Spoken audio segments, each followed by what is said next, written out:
No, no, no. We have a list of who takes the penalty, so we know beforehand who is going to take it, and then.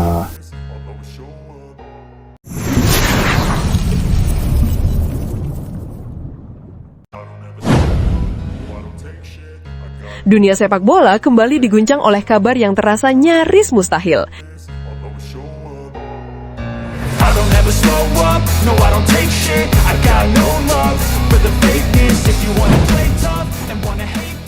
Timnas Indonesia yang selama puluhan tahun lebih sering dipandang sebagai kekuatan regional dengan ambisi terbatas, kini tiba-tiba menjadi pusat perhatian global. Nama Pascal Struijk dan Victor Gyökeres muncul bersamaan dalam pusaran isu besar yang langsung membuat publik sepak bola internasional terdiam. Dua pemain dengan reputasi Eropa, dua karakter yang merepresentasikan level tertinggi sepak bola modern, kini dikaitkan serius dengan merah putih.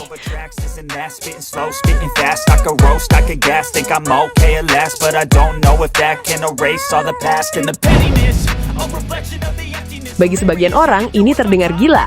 Namun, bagi mereka yang mengikuti arah baru Timnas Indonesia di bawah John Herdman, kabar ini justru terasa seperti potongan puzzle yang mulai menyatu. Perubahan arah Timnas Indonesia tidak terjadi dalam semalam. Prosesnya dimulai sejak federasi dan pemangku kepentingan sepak bola nasional menyadari bahwa pendekatan lama tidak lagi cukup. Dunia bergerak cepat, Asia berkembang agresif.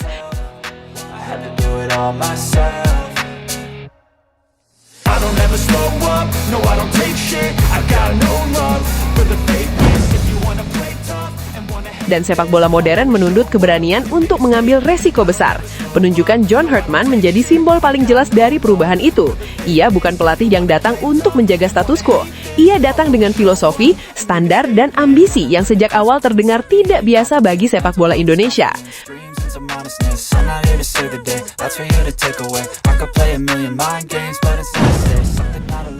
Herdman memahami satu hal mendasar. Untuk mengubah mentalitas tim nasional, Indonesia harus berhenti membandingkan diri dengan masa lalu. Perbandingan itu hanya akan menahan langkah. Yang dibutuhkan adalah lompatan. Dan lompatan itu tidak mungkin tercapai tanpa menghadirkan figur-figur yang terbiasa hidup dalam tekanan sepak bola level tertinggi. Disinilah nama Pascal Struijk dan Victor Gyökeres menjadi sangat relevan. Pascal Struijk dikenal sebagai bek dengan karakter dingin, disiplin, dan kuat secara mental. Ia tumbuh dan ditempa dalam lingkungan sepak bola dengan tempo tinggi dan tuntutan brutal. Setiap pekan, ia berhadapan dengan penyerang-penyerang yang tidak memberi ruang sedikit pun untuk lengah. Pengalaman semacam ini adalah sesuatu yang selama ini sangat langka di lini belakang Timnas Indonesia. Bukan berarti Indonesia kekurangan bek berbakat, tetapi pengalaman menghadapi tekanan konstan level Eropa adalah dimensi yang berbeda. Kehadiran figur seperti Struijk, jika benar-benar terwujud, bukan hanya soal kualitas bertahan. Ia adalah simbol perubahan standar. Cara berkomunikasi di lini belakang, cara membaca pergerakan lawan, cara mengatur posisi ketika tim sedang tertekan, hingga cara memulai serangan dari belakang.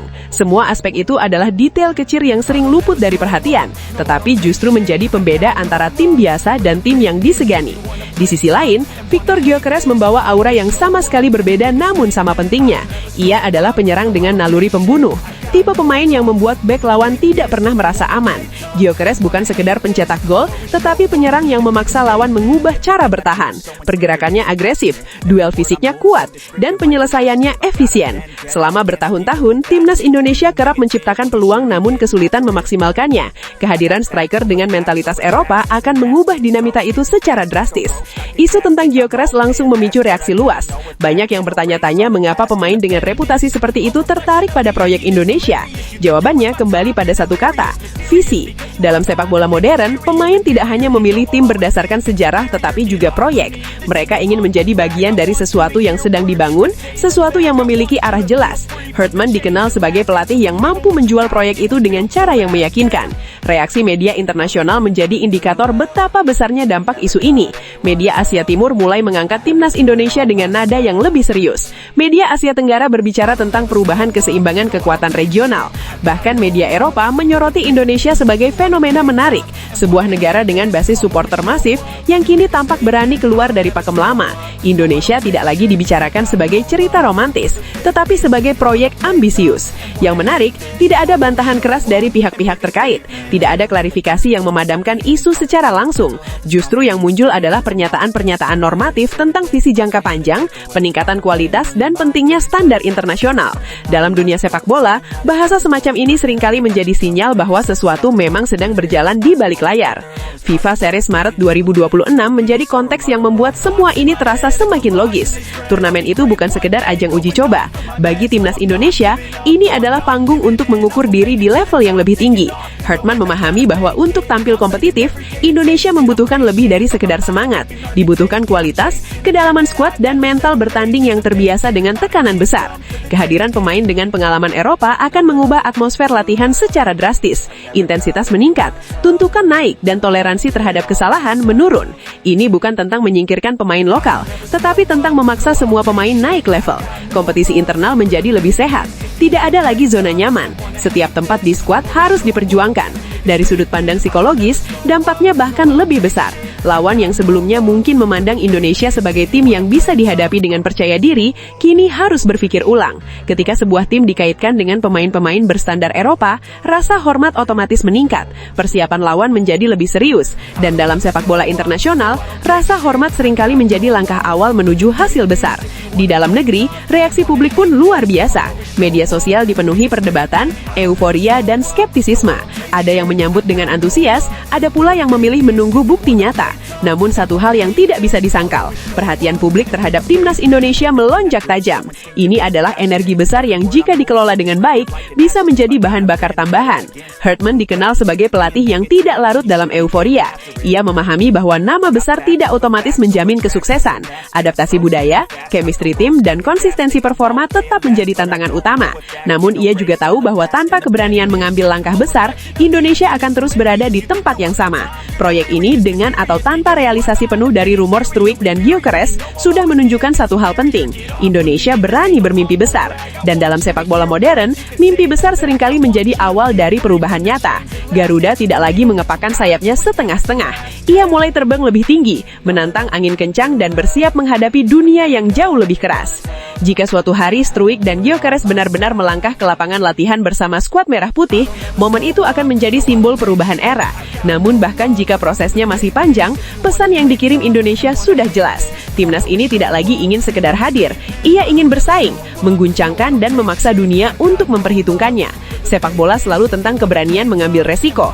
Dan hari ini, timnas Indonesia sedang berdiri di persimpangan penting dalam sejarahnya. Dengan John Hartman di pinggir lapangan dan visi besar di depan mata, Garuda memilih jalan yang sulit namun penuh potensi. Dunia mungkin terdiam sejenak, tetapi bagi Indonesia, inilah suara awal dari era baru yang sedang lahir. Bola kembali diguncang oleh kabar yang terasa nyaris mustahil. Timnas Indonesia yang selama puluhan tahun lebih sering dipandang sebagai kekuatan regional dengan ambisi terbatas, kini tiba-tiba menjadi pusat perhatian global. Nama Pascal Struijk dan Victor Gyökeres muncul bersamaan dalam pusaran isu besar yang langsung membuat publik sepak bola internasional terdiam. Dua pemain dengan reputasi Eropa, dua karakter yang merepresentasikan level tertinggi sepak bola modern, kini dikaitkan serius dengan merah putih. Bagi sebagian orang, ini terdengar gila. Namun bagi mereka yang mengikuti arah baru timnas Indonesia di bawah John Hartman, kabar ini justru terasa seperti potongan puzzle yang mulai menyatu. Perubahan arah timnas Indonesia tidak terjadi dalam semalam. Prosesnya dimulai sejak federasi dan pemangku kepentingan sepak bola nasional menyadari bahwa pendekatan lama tidak lagi cukup. Dunia bergerak cepat, Asia berkembang agresif, dan sepak bola modern menuntut keberanian untuk mengambil resiko besar. Penunjukan John Hartman menjadi simbol paling jelas dari perubahan itu. Ia bukan pelatih yang datang untuk menjaga status quo. Ia datang dengan filosofi, standar, dan ambisi yang sejak awal terdengar tidak biasa bagi sepak bola Indonesia. Hartman memahami satu hal mendasar. Untuk mengubah mentalitas tim nasional, Indonesia harus berhenti membandingkan diri dengan masa lalu. Perbandingan itu hanya akan menahan langkah. Yang dibutuhkan adalah lompatan. Dan lompatan itu tidak mungkin tercapai tanpa menghadirkan figur-figur yang terbiasa hidup dalam tekanan sepak bola level tertinggi. Disinilah nama Pascal Struijk dan Victor Gyökeres menjadi sangat relevan. Pascal Struijk dikenal sebagai bek dengan karakter dingin, disiplin, dan kuat secara mental. Ia tumbuh dan ditempa dalam lingkungan sepak bola dengan tempo tinggi dan tuntutan brutal. Setiap pekan, ia berhadapan dengan penyerang-penyerang yang tidak memberi ruang sedikit pun untuk lengah. Pengalaman semacam ini adalah sesuatu yang selama ini sangat langka di lini belakang timnas Indonesia. Bukan berarti Indonesia kekurangan bek berbakat, tetapi pengalaman menghadapi tekanan konstan level Eropa adalah dimensi yang berbeda. Kehadiran figur seperti Struijk, jika benar-benar terwujud, bukan hanya soal kualitas bertahan. Ia adalah simbol perubahan standar, cara berkomunikasi di lini belakang, cara membaca pergerakan lawan, cara mengatur posisi ketika tim sedang tertekan, hingga cara memulai